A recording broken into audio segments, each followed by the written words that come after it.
Bom, muito obrigada, Fausto e Carol, por organizarem, né, esse grupo. É a segunda vez que eu participo e eu pretendo participar muitas outras vezes, porque eu aprendo muito é, em ver o trabalho de outras pessoas, né? E, e é um momento de troca, né? Vou me apresentar, então.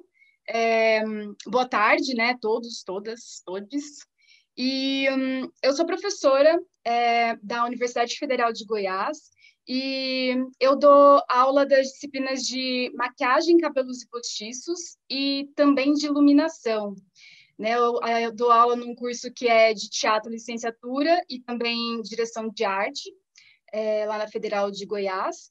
E eu sou designer de moda, na verdade, e eu comecei a dar aula de iluminação porque essa área estava descoberta, né? E a minha pesquisa de mestrado e doutorado foi sobre tecnologias, e eu tinha um conhecimento sobre eletrônicos, né? Tecnologias vestíveis, é, eu já tinha um conhecimento e eu acabei abraçando esse desafio, que realmente é um desafio, porque eu não sei se o Fausto e a Carol devem saber, mas quando você é designer, né, é muito diferente quando você vai para o teatro. Você precisa se atualizar de uma série de questões, é, né, que são diferentes. Então, eu sempre preciso me aprofundar, mas tem sido apaixonante, né? Mais ainda em estudar sobre iluminação cênica. Então, eu tinha esse conhecimento com tecnologias vestíveis, e os primeiros exercícios que a gente costuma fazer com tecnologias vestíveis, geralmente são com LEDs, né? LEDzinhos pequenos, baratos, de 10 centavos, que você coloca lá na bateria, depois você coloca no Arduino e tal, e começa a fazer algumas ações em tecidos iluminados, por exemplo, um bordado com luz, né? Com os LEDzinhos e tal. Mas aí depois, para pensar em iluminação cênica, a gente pensa numa iluminação cênica do palco italiano, né? E que é diferente e que eu fui estudar isso. Bom, esse trabalho que eu escrevi, ele é parte de um experimento que a gente tem feito, o projeto de extensão que eu coordeno, que se chama DALAB, em conjunto com o projeto de extensão do Teatro Ludus, coordenado pela professora Clarice Costa, e o LATA, que é o grupo de extensão de formas animadas, né, e laboratório também. E então a gente se reuniu e a gente queria trabalhar, né, em conjunto, e começamos a pensar no que a gente poderia fazer, né? Eu trouxe essa citação, que é de uma iluminadora, Jean Rosenthal, da década de 60, ela fez iluminações, por exemplo, da Martha Graham, por exemplo, e ela tem essa citação que é muito comentada no campo da iluminação cênica, pelo que eu pude perceber até agora, né, que diz que os trabalhos de um iluminador cênico, que geralmente são os mais bem-sucedidos, eles são os menos percebidos, né? Então, é um tipo de iluminação que não chama muito atenção, né? Que não tem aqueles efeitos pirotécnicos, e que até o pessoal da iluminação costuma até fazer brincadeiras com isso, que geralmente quando o pessoal está aprendendo iluminação, todo mundo quer criar vários efeitos, né? Usar muitas luzes, e muitas vezes não é isso que é esperado num espetáculo, né? Que a luz tenha uma grande interferência. E quando a gente pensa em eletrônicos ou brincar com uma espécie de interatividade com o Arduino, por exemplo, né, nas tecnologias vestíveis, se aproxima muito desses efeitos, que é um efeito especial, assim, né? Que é difícil de passar despercebido, que muitas vezes a luz chama muito atenção. Então, com esse trabalho, eu quis fazer um estudo sobre a iluminação não só em figurinos, né? Eu ampliei um pouco mais, mas em tecnologias vestíveis ou exemplos de trabalhos do campo cênico que utilizaram essa relação mais intrínseca entre iluminação e figurino, para eu tentar fazer um mapeamento, entender o que faltava nessa área, né? E o que já tem. Então, quando eu escrevi o artigo, inclusive o resumo, na verdade, né? Eu fiz como uma forma só de documentar, né, o processo que a gente tinha desenvolvido, os pensamentos que eu tive, mas hoje essas ideias já se atualizaram um pouco e vocês vão ver isso um pouco mais para frente. E quando eu escrevi, eu percebi que tinham muitos exemplos de vestes que se associam à iluminação e que eles se aproximam muito de uma ideia de teatro de luz negra, ou então essa iluminação nas vestes, no traje, enfim, ele está ali como uma forma de efeito especial, né, de uma sinalização de algo e assim por diante. Só que aí eu participei do Critical Costume, inclusive, que teve esse ano, né, que foi no formato remoto também. E eu já conheci um outro trabalho, que é, por exemplo, da Michelle Danjou e do Johannes Bihinger, e que eles utilizaram a luz nesse trabalho deles como parte de um método. Né? Inclusive, eu até conversei, né, com o Johannes Bihinger e ele falou que não era teatro de luz negra, mas a luz ali na veste, né, no figurino, no traje de cena, no caso, ele estava ali como parte do método que o bailarino desenvolvia. Então, assim, eu só queria deixar isso posto, porque isso que eu vou falar hoje, ele está em processo, né? As análises que eu fiz, elas estão em processos, e especialmente a montagem que a gente está desenvolvendo e as ideias que surgiram para o espetáculo do Hamlet Máquina estão em processo. Podemos passar o slide, por favor?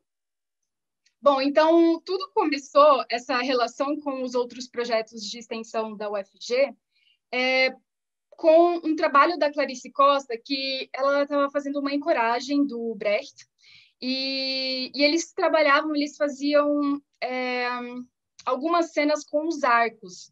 E daí a gente falou, por que a gente não faz uns arcos iluminados, né? E daí a gente pegou a mangueira, colocou uma fita de LED por dentro, testou materiais para aumentar a difusão, né, desse arco.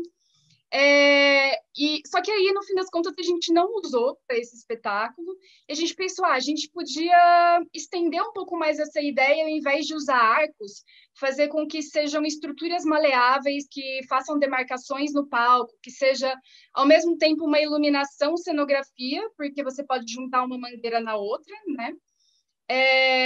E você pode colocar no seu próprio corpo também, né? Então, seria um figurino, cenografia e iluminação que a gente poderia trabalhar com essas mangueiras, né? E que eram arcos. Mas ela falou, vamos trabalhar num outro espetáculo, né? O Uma Encoragem já estava pronto, finalizado, e a gente decidiu que a gente queria trabalhar com o Hamlet Máquina. Bom, o Hamlet é do Shakespeare, né? Esse do Shakespeare, como sabemos, imagino. E o Hamlet Máquina foi escrito pelo Rainer Müller na década de 72, eu acho, ou 8, não sei exatamente, mas por aí. Pode passar, por favor, os slides? E daí, quando a gente ia começar com esse trabalho de pensar no que mais que esses arcos poderiam se tornar, né, que não seriam só iluminação, cenário, figurino, e aí a gente entrou nesse período de pandemia, né, de ensino remoto, e não teria como a gente testar isso no espaço físico. E aí a gente falou, vamos começar a trabalhar mesmo assim, e a gente fez as leituras dos textos, tanto do Hamlet quanto do Hamlet Máquina, e criamos uma série de discussões em duas ações de extensão, né, que é o cena e o debate. E no segundo, a gente já fez alguns experimentos gravados, né, em vídeo. Só que aí a gente já não está mais usando a iluminação, né? A gente está brincando com formas de mascaramentos, com elementos que eles têm na casa deles mesmo, né, os participantes. e também com realidade aumentada, que são aquelas máscaras do Instagram, que eu acho que tem um potencial imenso, assim, e a gente se empolgou com a ideia e já começou a pensar nas diversas formas de mascaramento, né, e tal. E a gente pretende fazer etapas do Hamlet Máquina, né? Então, essa primeira etapa vai ser a versão pandêmica, e aí a segunda depois a gente pensa. Pode passar, por favor? Bom, e daí, durante esses encontros, teve um dia que eu trouxe uma análise, que era uma espécie de análise de figurino, mas combinado com a história da moda e combinado também com algo que surgiu nas nossas discussões com relação aos textos do Hamlet e do Hamlet Máquina, né? Então, a história da moda aí estaria relacionada com uma transformação social, de pensamento das identidades, né, ao longo das épocas, como que isso foi se transformando e como é atualmente, para a gente ter ideia do que a gente quer fazer, né, mas também analisar o que já foi feito no passado com relação aos figurinos.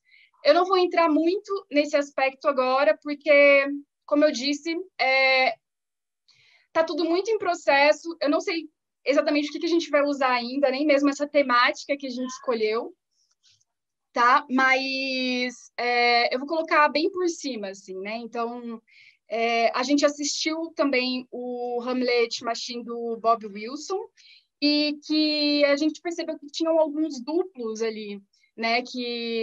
E tinham estereótipos femininos e masculinos que a gente pôde perceber. E, gente, desculpa, talvez eu esteja... Bom, e daí, nessas discussões, vieram dois textos que estão relacionados com uma ideia de uma história da moda, né? Em cada uma das suas épocas, como pensar as identidades hoje, por exemplo, ou como elas aparecem em algumas imagens, seja de moda, de trabalhos artísticos, enfim, para a gente pensar o nosso Hamlet Máquina, né? Então, os textos que vieram foi o Édipo, né? Porque o Hamlet parece que ele tem uma questão edipiana, que por mais que ele queira seguir o próprio destino, parece que existem forças ali, né? Que impedem isso de uma certa forma. E no Hamlet Machine, talvez isso apareça, a nossa interpretação, como uma espécie de controle ou invasão cultural, né, em um pós-guerra. O Rainer Müller, ele era da Alemanha Oriental, né, então era uma espécie de falar de formas de controle invisíveis, de uma certa maneira, né, e que elas podem ser igualmente tirânicas e que funcionam como formas de controle e etc. Bom, foi uma interpretação, e o outro texto que veio foi o Antiédipo, que a gente pensou no Édipo, e depois a gente pensou no Antiédipo de Deleuze e Guattari, em que eles falam que uma maneira de acabar com a máquina do capitalismo, a grossíssimo modo, falando disso, né, seria criar alteridade. Então, fazendo a alteridade, você destruiria essa máquina. E daí tem um movimento que se inspirou nessa teoria, que não é muito legal, mas que se chama movimento aceleracionista, em que eles acreditam que com as tecnologias, uma aceleração das tecnologias, né, cada vez criando transformações sociais profundas e muito rápido, isso geraria um colapso do sistema, né, o que pode ser muito ruim mesmo, pensando em distinção, diferenças de classes sociais e por uma série de questões, né, que os desenvolvimentos tecnológicos atravessam o capital e tudo mais. E outro texto que veio também, associado ao Hamlet Máquina, é o texto da Donna Haraway, que é o Manifesto Ciborgue, em que eles falam do fim, ela fala, né, do fim do binarismo, e de uma certa forma a gente achou que isso estava muito presente no texto do Hamlet Máquina, mas que ela fala também Mas ela fala também de uma... Ai, eu me confundi aqui, gente. Mas ela fala também, né, desse fim do binarismo, e que mesmo... vou dar um exemplo que fica mais fácil, né? Com o feminismo da época, é algo que está no texto dela, é, que buscava uma ruptura, né, de um sistema patriarcal, na verdade, parecia aprofundar ainda mais essas mesmas ações, justamente por não conseguir sair de um pensamento binário, né, de agir de uma mesma maneira como forma de controle. Bom, e daí vieram, a partir disso, desses textos que eu falei para vocês, vieram ideias de uma identidade... Pode passar o slide, por favor? De imagens, né, do contemporâneo que a gente vê e que estão muito relacionadas com alguns termos que eu vou colocar aqui, né, e que são termos que são aproximados de uma certa maneira, mas que todos eles se relacionam com transformações que aconteceram, seja no ser humano, no meio ambiente, no planeta, com animais, e que está relacionado com uma história que aconteceu depois das transformações, depois de uma transformação e de uma invasão mais acentuada, né, assim, das tecnologias, de uma maneira mais agressiva, porque as tecnologias sempre existiram, né? Rafa, 16 minutos já, tá? Tá. 16? Ai, meu Deus, É. gente. Não, eu vou correr. Bom, Não, então, não corra, vai tranquilo, tá tudo bem. bom, as palavras que vieram do pós-humano, né, mas que também tem o termo pós-orgânico, tem o biocibernético, tem o transhumanismo, tem o antropoceno, né, que se relacionam com essa fase de transformação. E as imagens que vêm, por exemplo, a gente se inspira na Iris Van Herpen, que é um biomorfismo, de uma certa maneira, né, uma relação das tecnologias com o homem e animais ou a natureza, elementos da natureza e assim por diante. Tem essa performance também do Marco Donnarumma. E pode passar, por favor? É porque eu quero poder entrar na discussão. E daí eu trouxe alguns projetos, né? E a gente pensou na iluminação, porque a energia elétrica e a iluminação foram um momento, um marco de ruptura, né? Que foi muito profundo e acentuado, que geraram transformações muito aceleradas, diferente das transformações tecnológicas que já existiam no passado. Então, no campo cênico, eu trouxe o exemplo da Lua Fullers, que aqui é luz projetada, não é uma luz que parte do figurino, mas é uma luz projetada e que se relaciona de uma maneira muito profunda e intrínseca com o figurino, né, interligado. E o Alvin Nicolai, que também ele usa uma série de recursos de qualidades da luz, de alterações da luz com relação ao movimento do corpo e as cores. Pode passar, por favor? E daí eu pensei que a gente tem a iluminação, né, do palco italiano, mas que na contemporaneidade, como vocês mesmos disseram agora há pouco, tem uma expansão das formas teatrais, né, e também uma expansão de espaços onde as artes, né, acontecem, artes ao vivo acontecem. Ao vivo ou não, na verdade, né? E daí eu peguei o exemplo do Paraíso Perdido, do Teatro da Vertigem, em que o Guilherme Bonfante, inclusive, ele colocou dois refletores nas asas do anjo, que era para dar um destaque e trazer um aspecto reflexivo. Isso me fez pensar nesses espaços teatrais que não são em um ambiente previamente arquitetado para isso, que é o palco italiano. Daí a gente pode pensar, por exemplo, em um teatro que se desloca, né, para outros territórios e pensar, por exemplo, em placas de energia solar que podem criar a própria energia elétrica para iluminar os figurinos, ou mesmo o dínamo, que é algo simples, né, e que dá para pensar para iluminar também em outros espaços. Inclusive, em Iluminação 2, eu ensino com Arduino e a gente brinca com essas coisas. Pode passar, por favor? E daí eu fiz uma análise que foi muito grosseira, hoje eu vejo, sabe? Eu faria uma revisão disso, de como que a iluminação aparece em espetáculos, em trabalhos artísticos, né?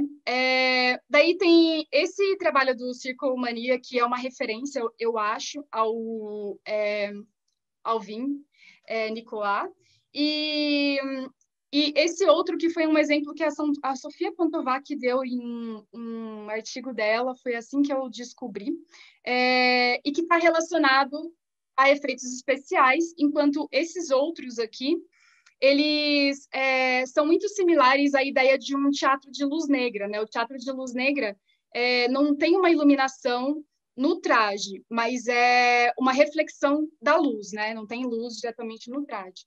E esse trabalho de baixo, que é o Cryptogamic Light, que é da Michelle Danjou, e que o bailarino se inspira em cogumelos que se iluminam, que são iluminados, e o método da dança dele se relaciona com como a luz se movimenta no espaço. Então, aí é que entra a ideia de a luz no traje como um método. Pode passar o slide, por favor?